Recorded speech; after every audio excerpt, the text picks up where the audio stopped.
Last year was all about, the experimentation of AI. We had a lot of fun with it. I think we had a lot of grace with it. And I think this is the year where businesses are going to want to start seeing some real solid plans and tangible benefits for how technology is going to help them start solving some of their challenges. We're seeing it, a lot of our clients, there's a lot of pressure on CMOs at the minute to have a plan for how they're going to use tech to save them money, particularly AI, because look, the reality is budgets are staying flat and still everyone wants more, right? So, but there is this very real danger that tech is seen as this silver bullet, and everyone says technology is the answer, and then they go, oh, what was the question we were asking ourselves again?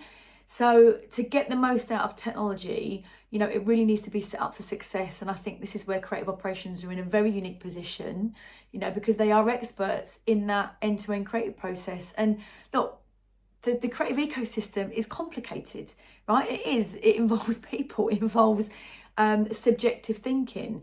So the reality is that within the creative ecosystem, there are a lot of interdependencies, there are a lot of component parts. There are these areas where you have to be disciplined, yet vulnerable at the same time. And you really have to know what does the creative process need? What kind of creative thinking needs to go into that system to be able to do technology at scale?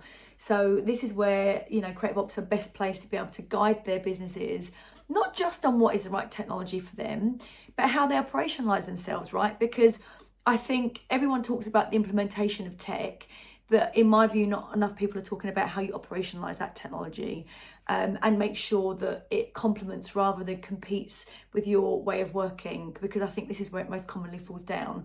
And the way I speak to my clients about it is I always sort of say, it's a bit like having an organ transplant, right?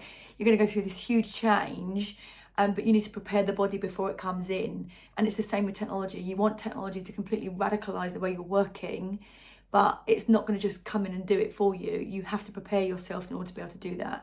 So I think this is where the role of creative operations has become much more critical as it becomes this connective tissue between the business and technology.